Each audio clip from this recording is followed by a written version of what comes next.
So welcome back, guys, to We Talk Boxing, and today I'm going to be talking about the fight that took place on the weekend between Christian Mbilli versus Sergiy Derevyanchenko. Now this was a very good fight to watch, so if you haven't seen it, go on YouTube, click on Sky Sports Boxing, and you should be able to watch the full fight. 46 minutes long, obviously you can skip it, that's your choice, but yeah, very good competitive fight from both guys. And what this does, just before I talk about the fight going forward, it puts Mbilli now in a very good spot in terms of next potential fights, and he's certainly going to be chasing down some of the world champions in that division. Obviously, we all know the super middleweight main man is Canelo Alvarez. Christian Mbilli, tried to make that fight a couple of fights back, but for some reason Canelo didn't take it. It's mainly going to be because he wasn't a big name at the time. But now that he's obviously, he's got more eyes on him, looking at him at the minute. He's 28-0. He's just put on a superb performance against a Derevyanchenko. Probably butchered his name again. I no doubt guarantee that he will hopefully be getting those bigger fights. Obviously, currently as it stands, Canelo had to vacate the IBF belt, so there's only that one belt available. All the other belts Canelo Alvarez owns, he has, so whether or not he gets stripped, we don't know. But Mbilli certainly is going to be pushing up, and he's ranked quite highly. Obviously, these rankings haven't been updated since his last fight, but prior to his fight, Mbilli was third in the WBO, third in the IBF. He was number 1 in the WBC and number 2 in the WBA.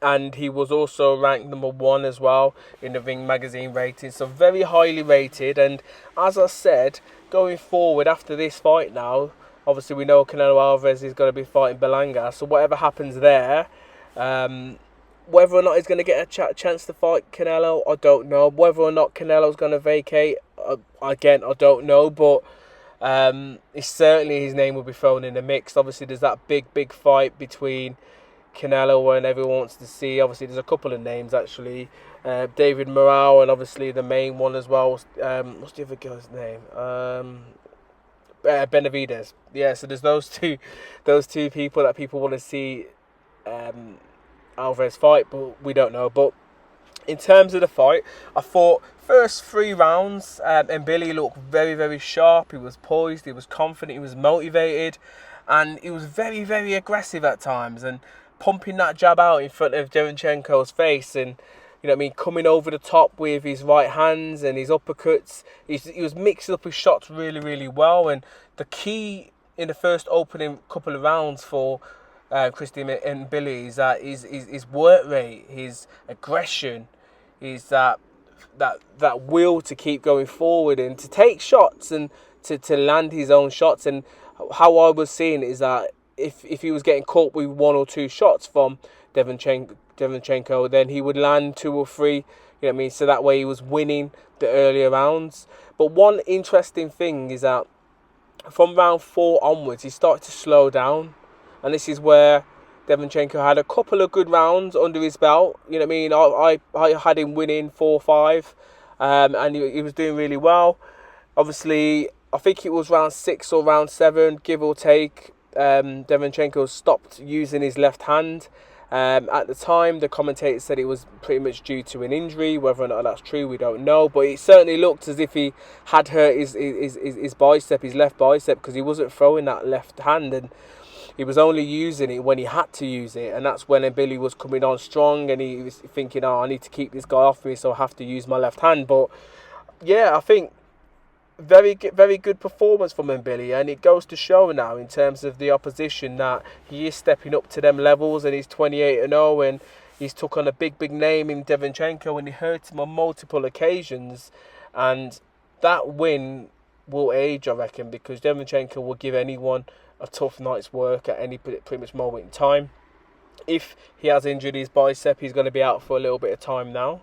So in terms of him fighting anytime soon, Derevyanchenko, we don't know. But in terms of him maybe wanting a rematch in the near future, that could potentially happen, because if you are injured and you've hurt your bicep or your arm or whatever it may be in a fight, and you felt that if that hadn't happened that you could have potentially have done something more, then that's always going to be in the back of your mind. And once you've healed and you've had a couple of fights, you might be wanting to try and chase that rematch. But yeah, he's shown a lot of heart, Derevyanchenko, because if he had torn or ruptured his bicep, I know how that feels. That hurts. So for him to continue and to, continue to try and throw that jab and hook every now and again, he's done very, very well there.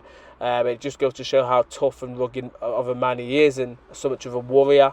But yeah, brilliant fight from my end. And I thought, even though, as I said, Derevyanchenko hurt himself potentially, question mark, he took Mbilli to the wire. And yes, in the last round, it looked like he was going to get stopped, but he made it to the end, and obviously that's a lot of credit in the bank to him.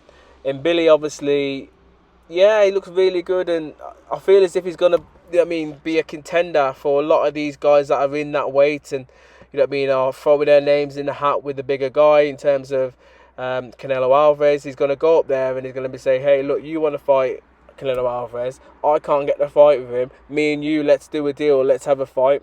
As I said, there's some good names in that division. You've got Munguia, you've got Danny Pacheco, you've got Belanga, who's fighting Canelo Alvarez. You've obviously got, again, one weight above, you've got David Morale as well, Benavidez, who could potentially drop back down. On the British front, I can't get my words out.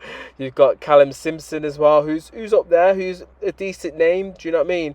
And obviously, give or take, Chris Eubank Jr. could be thrown in the mix as well. So that, again, depending on what he wants to do and what weight he wants to campaign at. But yeah, very, very good fight. If you haven't watched it, go and watch it. As I said, Mbilli will be a champion at some point one day if he could keep going and keep learning and keep developing. But yeah, it looks really good, strong, poised, motivated, confident as well. So yeah, that's my thoughts. Let me know your thoughts in the comments below. Who would you like to see Mbilli fight next? Would you like him to take on someone like a Canelo if you keep trying to entice him into the ring, or would you like him to maybe fight one of Canelo's rejects or people that he has fought, like a Munguia? Or maybe it's someone who's up and coming like a Danny Pacheco. Let me know, guys. Bless.